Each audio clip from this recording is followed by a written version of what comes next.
12 o'clock.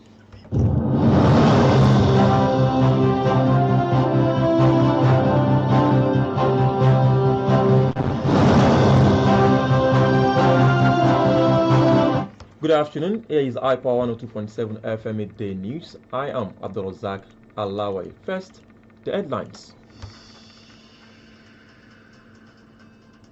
Forced scarcity erupts Ondo over depot shutdown. Now to decide nationwide strike. And on the foreign scene, Trump insists on China tariff plan. And in sports, Eric Schell promised unwavering support. Details of these and more in a moment. Please stay with us.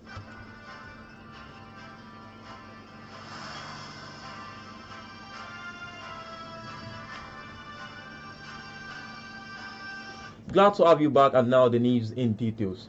Long queue of vehicles have resurfaced at various filling stations in Akure, the Ondo state capital, its communities and other parts of the country as motorists scramble for petrol. Report says the long queue were caused by petrol dealers who bought the product in anticipation of an impending shortage of premium motor spirits (PMS). The development came on the heel of a threat by tanker driver under the aegis of the Nigerian Union of Petroleum and Natural Gas Worker (NUPENG) to suspend fuel loading following a dispute with the management of Dangote Petroleum Refinery. The Nigerian Association of Resident Doctors will today hold its National Executive Council meeting to determine its next line of action on a pending ultimatum to the federal government.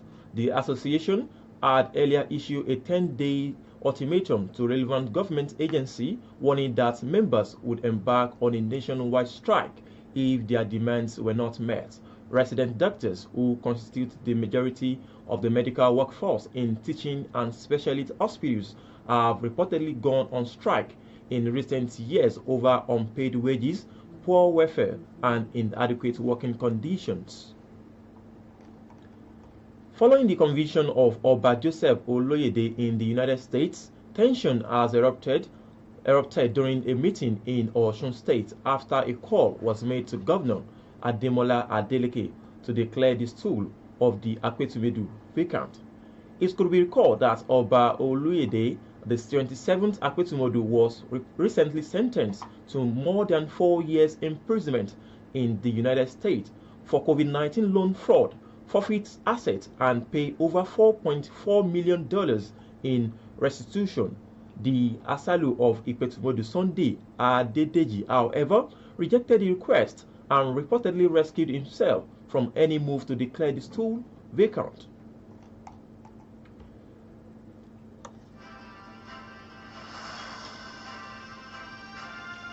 You are still listening to Midday News from iPower 102.7 FM at Emureile Owo. Still to come on the other side. On the foreign scene, Trump insists on China tariff, while in sport, Eric Schell promised unwavering support.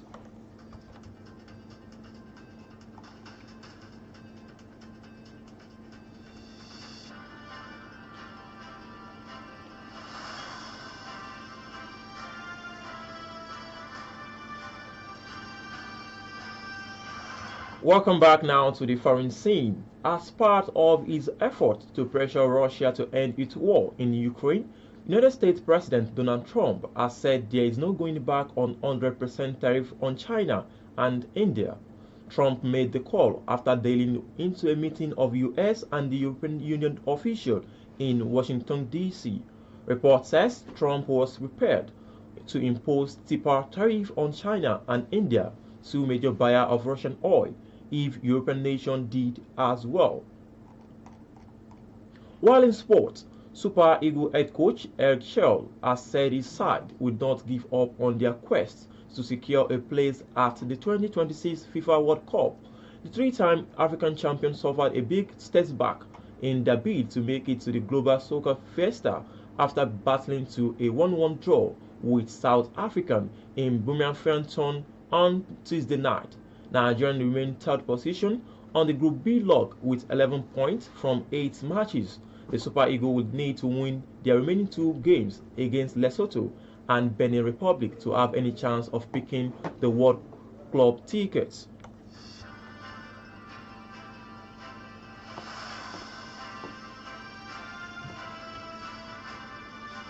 To end the iPower 102.7 FM midday news, let's take another look at the main points.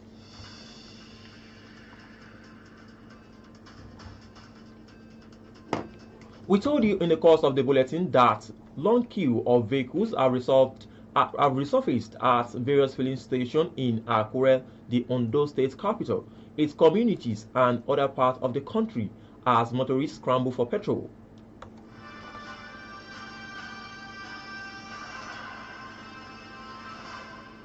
We equally inform you that the Nigerian Association of Resident Doctors will today hold its National Executive Council meeting to determine its next line of action on a pending ultimatum to the federal government. We also inform you, as part of his efforts to pressure Russia to end its war in Ukraine, the United States President Donald Trump has said there is no going back on 100% tariff on China and India. And finally, in the sporting arena, Super Eagles head coach Eric Chell has said his side will not give up their quest to secure a place at the 2026 FIFA World Cup.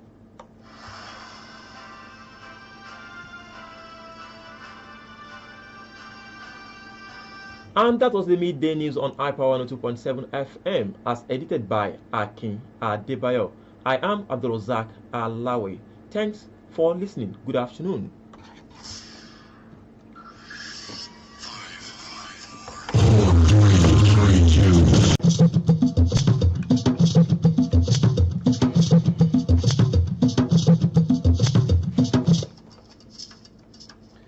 Ẹ káàsán, ìròyìn ọjọ́ kan rí ló ń dé sétí gbọ̀yìn láti ìkànnì iPower 102.7 èmùrè ilé ọ̀wọ̀ Oluwatobi Okunola lóníròyìn.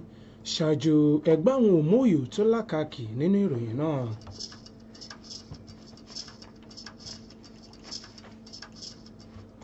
Ọ̀rọ̀ epo bẹntiró ṣọ̀wọ́n káàkiri ìpínlẹ̀ Ondo. Ẹgbẹ́ àwọn dókítà yóò pinnu lórí ìyanṣẹ́lódì. Nínú ìròyìn ilẹ̀ òkèrè, Trump tutọ́ sókè fojú gbà lórí owó orí China. Nínú ìròyìn eré ìdárayá, Eric Chile ní ìgboyà tó gbọ̀ngbọ̀n. Ẹ má yí kúrò ńbẹ̀, ẹ̀kúnrẹ́rẹ́ ìròyìn bọ̀ láìpẹ́.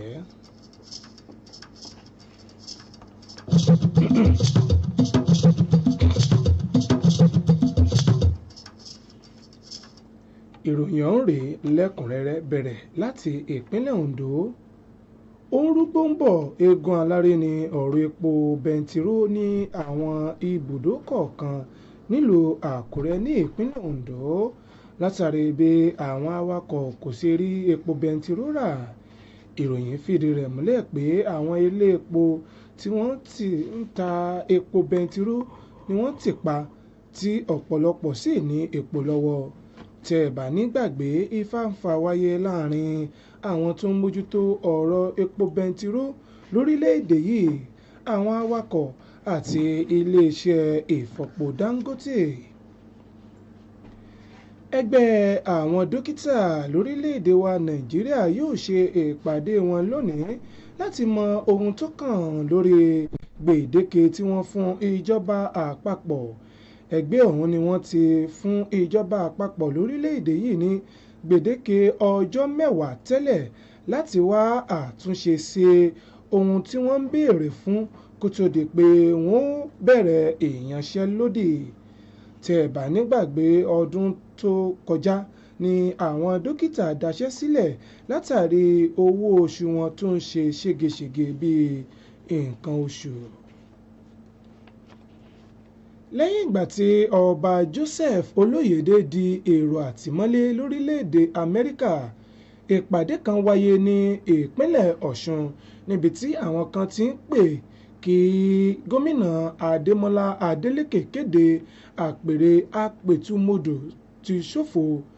Tí ẹ bá ní gbàgbé, ilé ẹjọ́ kan lórílẹ̀‐èdè Amẹ́ríkà ní kí ọba Olóyèdé ló máa gbafẹ́ lọ́gbà ẹ̀wọ̀n látàrí owó tó kó jẹ nígbà àrùn COVID-19.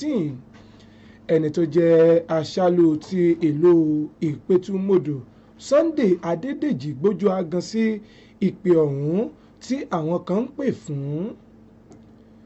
Ìròyìn ọjọ́ kan rí lẹ́sìn tẹ́tí sí láti ìkànnì iPower 102.7 èmùrè ọ̀wọ̀. Bí ẹ bá padà dé lẹ́ẹ̀ma gbọ́ ìròyìn ìlú òkèrè bí Trump ṣe tutọ́ sókè fojú gbà lórí owó orí China. Nínú ìròyìn eré ìdárayá, Eric Chelle ní ìgbàgbọ́ tó gbọ̀ngbọ̀n. Ẹ má yí kúrò ń bẹ̀, à ń padà bọ̀.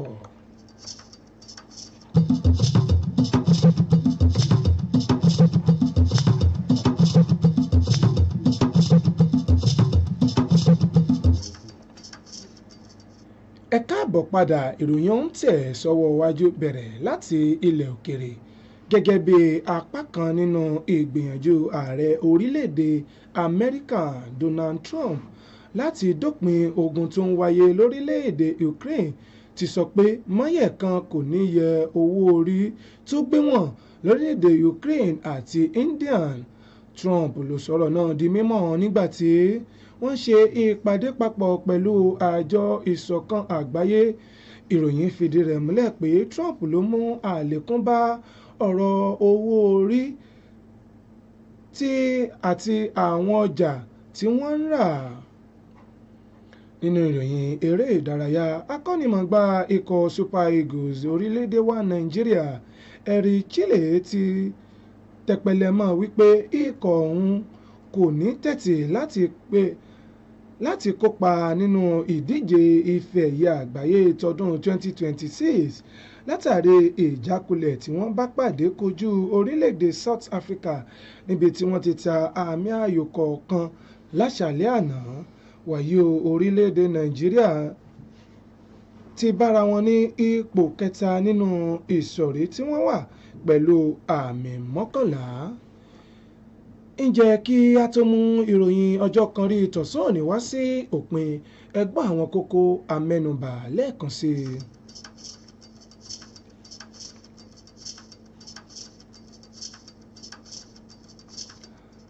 Àmúwásétí gbọ́yìn wípé òun rúgbó bọ̀ eégún aláré ní ọ̀rọ̀ epo bẹntiró ní àwọn ibùdó kọ̀ọ̀kan nílùú Àkúrẹ́ ní ìpínlẹ̀ Ondo.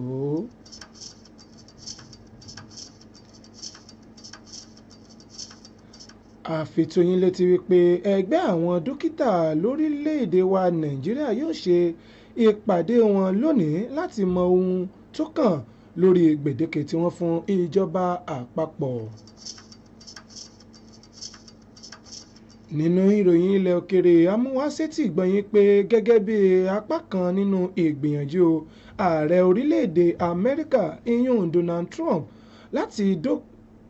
láti fòpin sí ogun tó ń wáyé lórílẹ̀‐èdè Ukraine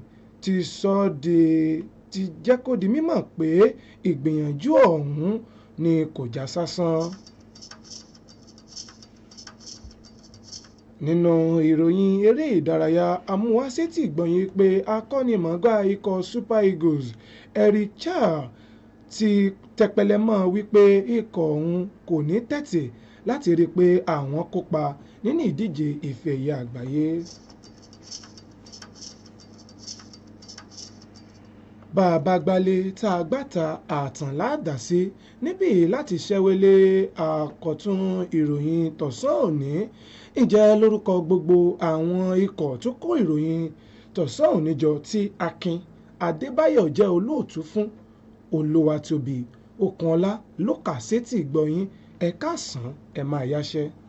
High Power 102.7 FM.